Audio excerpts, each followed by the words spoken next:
Assalamualaikum warahmatullahi wabarakatuh. Halo teman-teman semuanya, kembali lagi dengan saya di sini, Naila Putri Ifriani. Di video kali ini kita akan membahas mengenai administrasi kurikulum. Video ini dibuat untuk memenuhi mata kuliah saya dalam mata kuliah Administrasi dan Supervisi Pendidikan Universitas Negeri Padang. Nah, di sini kita akan membahas pengertian administrasi kurikulum. Menurut Undang-Undang Nomor 20 Tahun 2003, dikemukakan bahwa kurikulum adalah seperangkat rencana dan peraturan mengenai isi dan bahan pelajaran serta cara yang digunakan sebagai pedoman dalam pelaksanaan proses belajar mengajar. Kurikulum merupakan suatu komponen yang sangat penting dan menentukan penyelenggaraan pendidikan. Kurikulum berfungsi sebagai alat untuk pencapaian tujuan pendidikan. Apabila tujuan pendidikan berubah, maka secara otomatis kurikulum juga harus dirubah. Bagi peserta didik, kurikulum berguna sebagai alat untuk mengembangkan segenap potensi-potensi yang dimilikinya ke arah yang lebih baik di bawah bimbingan guru di sekolah. Dan bagi guru, kurikulum berfungsi sebagai pedoman dan acuan dalam penyelenggaraan pembelajaran di sekolah. Kualitas proses pendidikan antara lain ditentukan oleh kurikulum dan efektivitas pelaksanaannya. Kurikulum itu harus sesuai dengan filsafat dan cita-cita bangsa, perkembangan siswa, perkembangan ilmu dan teknologi, serta kemajuan dan tuntutan masyarakat terhadap kualitas lulusan lembaga pendidikan itu. Jadi dapat disimpulkan bahwa kurikulum adalah seperangkat bahan pengalaman belajar siswa dengan segala pedoman pelaksanaannya yang tersusun secara sistematik dan dipedomani oleh sekolah dalam kegiatan mendidik siswa. Selanjutnya kita akan membahas proses administrasi kurikulum. Yang pertama ada perencanaan. Perencanaan kurikulum sebagai besar dilaksanakan dan ditentukan oleh Departemen Pendidikan Nasional di tingkat pusat. Ini berarti bahwa di tingkat daerah dan sekolah tidak ada perencanaan kurikulum. Perencanaan kurikulum yang dilakukan oleh Departemen Pendidikan Nasional di tingkat pusat meliputi hal-hal berikut. Yang pertama ada penyusunan program dan pengembangan kurikulum yang terdiri atas satu landasan program dan pengembangan kurikulum. Nah, hal-hal yang kedua yaitu penyusunan pedoman teknis pelaksanaan kurikulum. Hal tersebut seperti pedoman penyusunan kalender pendidikan, pembagian tugas guru, penyusunan jadwal pelajaran, penyusunan program pengajaran, dan pedoman penyusunan persiapan pengajaran. Perencanaan kurikulum yang akan digunakan di sekolah seperti kurikulum tingkat satuan pendidikan harus berlandaskan kepada Pancasila sebagai falsafah negara dan Undang-Undang Dasar 1945 yang mengamanatkan untuk mencerdaskan kehidupan bangsa. Untuk merumuskan kurikulum hendaknya diperhatikan prinsip-prinsip umum yang berlaku dalam pengembangan dan perumusan kurikulum itu sendiri, yaitu yang pertama, prinsip relevansi. Yang kedua, prinsip efektivitas. Yang ketiga, prinsip efisiensi.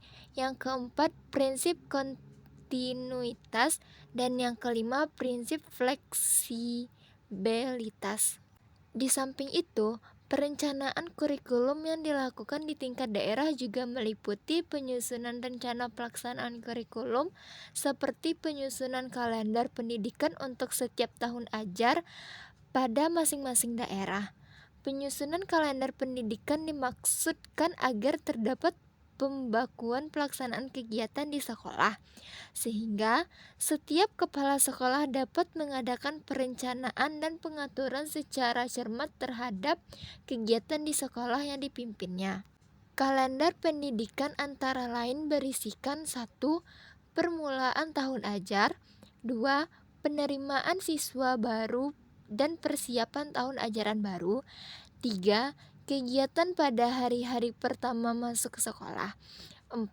Hari belajar efektif di sekolah, 5. Upacara-upacara sekolah, 6. Hari-hari libur sekolah baik libur umum, libur khusus, maupun libur semester atau catur bulan. 7. Ulangan semester atau catur bulan dan UNAS. 8. Pengisian, pembagian rapor, dan kenaikan kelas. Dan yang 9. Kegiatan-kegiatan ekstrakurikuler. Dalam melaksanakan kalender pendidikan, wajib memperhatikan prinsip-prinsip operasional kegiatan sekolah antara lain: 1. Setiap kegiatan mempunyai fungsi peningkatan mutu, efektivitas, dan efisiensi pendidikan. 2. Setiap kegiatan mempunyai kaitan fungsional dengan kegiatan lainnya yang relevan. 3. Dalam fungsinya untuk meningkatkan mutu pendidikan, kegiatan kurikuler dan ekstrakurikuler merupakan satu keseluruhan yang integratif. 4. Penjadwalan kegiatan ekstrakurikuler menjamin kelancaran dan efektivitas pelaksanaan kegiatan ekstrakurikuler. Lanjut, proses administrasi kurikulum yang kedua yaitu pelaksanaan. Kegiatan-kegiatan yang dilakukan guru dalam pelaksanaan kurikulum di sekolah meliputi: 1. Penyusunan program pengajaran semesteran dan catur bulan. Tujuan penyusunan program pengajaran semesteran atau catur bulan ini antara lain yaitu untuk: 1. Menjabarkan bahan pelajaran yang akan disajikan guru dalam proses belajar mengajar. 2. Mengarahkan tugas yang harus ditempuh guru agar pengajaran dapat dilakukan secara bertahap dan tepat. Fungsi program pengajaran semester atau catur bulan ini adalah: 1. Pedoman bagi guru dalam penyelenggaraan pembelajaran selama satu semester dan catur bulan. 2. Bahan oleh kepala sekolah dan pengawas dalam melakukan pembinaan terhadap guru. Langkah-langkah yang ditempuh dalam penyusun program pengajaran semester atau catur bulan yaitu: 1. Mempelajari GBPP mata pelajaran yang dibina. 2. Mengelompokkan bahan pengajaran yang tercantum dalam GBPP menjadi beberapa satuan bahasan. 3. Menghitung banyaknya satuan bahasan yang terdapat selama satu semester atau catur bulan. 4. Menghitung banyaknya minggu efektif sekolah selama satu semester atau catur bulan dengan melihat kalender pendidikan sekolah yang bersangkutan. 5. Mengalokasikan waktu yang dibutuhkan untuk setiap satuan bahasan sesuai dengan hari efektif sekolah. Dan yang keenam, mengatur pelaksanaan proses belajar mengajar sesuai dengan banyaknya minggu efektif sekolah yang tersedia berdasarkan kalender pendidikan. Nah, yang kedua, kegiatan yang dilakukan guru dalam pelaksanaan kurikulum di sekolah yaitu penyusunan persiapan mengajar yang akan digunakan dan dipedomani oleh guru dalam melaksanakan proses belajar mengajar di kelas. Dan yang ketiga, pelaksanaan proses belajar mengajar. Dan yang keempat, kegiatan kokurikuler dan ekstrakurikuler. Nah, selanjutnya yang ketiga, proses administrasi kurikulum yaitu pengawasan. Pengawasan adalah fungsi administratif bagi setiap administrator untuk memastikan bahwa apa yang dikerjakan sesuai dengan yang dikehendaki. Pengawasan itu meliputi pemeriksaan apakah semua berjalan sesuai dengan rencana yang dibuat, instruksi-instruksi yang dikeluarkan, dan prinsip-prinsip yang ditetapkan. Pengawasan identik dengan kata controlling yang berarti pemeriksaan. Sedangkan dalam Kamus Bahasa Indonesia, pengawasan adalah pemilikan dan penjagaan. Jadi, pengawasan berarti mempertahankan dan menjaga dengan baik. Menurut Winardi, pengawasan adalah semua aktivitas yang dilaksanakan oleh pihak manajer dalam upaya memastikan bahwa hasil aktual.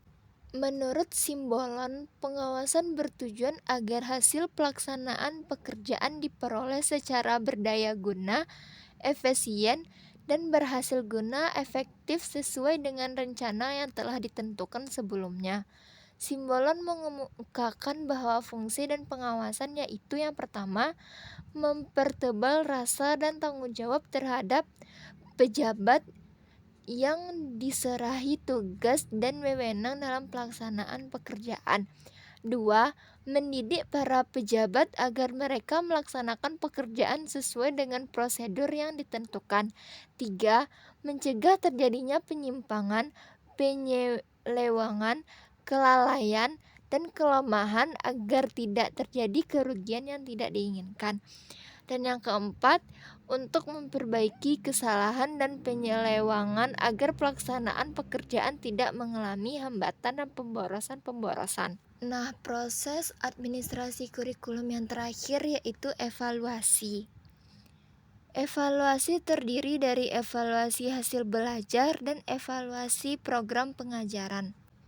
Evaluasi hasil belajar merupakan suatu kegiatan uang dilakukan guna memberikan berbagai informasi secara berkembangan dan menyeluruh tentang proses dan hasil belajar yang telah dicapai siswa. Tujuan dan fungsi evaluasi hasil belajar adalah 1. Memberikan umpan balik kepada guru dan siswa dengan tujuan untuk memperbaiki cara belajar mengajar, mengadakan perbaikan dan pengayaan bagi siswa serta menempatkan siswa pada situasi belajar mengajar yang tepat sesuai dengan kemampuan yang dimilikinya.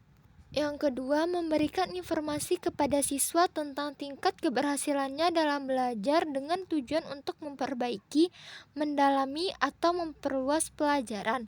Dan yang ketiga, menentukan nilai hasil belajar siswa yang dibutuhkan untuk pemberian laporan kepada orang tua, penentuan kenaikan kelas, dan kelulusan siswa. Nah, selanjutnya ada evaluasi program pengajaran. Evaluasi program pengajaran merupakan suatu rangkaian kegiatan yang dilakukan dengan sengaja untuk melihat tingkat keberhasilan program serta faktor-faktor yang mendukung atau menghambat keberhasilan program tersebut. Nah, selanjutnya terakhir kita akan membahas peran guru dalam administrasi kurikulum. Menurut Sri Herlina bahwa di sekolah, guru berada dalam kegiatan administrasi sekolah. Berikut diuraikan kegiatan administrasi pendidikan dan peran guru dalam administrasi pendidikan. 1. Administrasi kurikulum. 2. Administrasi kesiswaan. 3. Administrasi sarana dan prasarana. Dan yang terakhir yang keempat, administrasi personal. Oke teman-teman, cukup sampai di sini dulu pembahasan kita pada kesempatan kali ini. Terima kasih atas perhatiannya dan mohon maaf jika ada yang salah. Sampai jumpa di lain waktu. Assalamualaikum warahmatullahi wabarakatuh.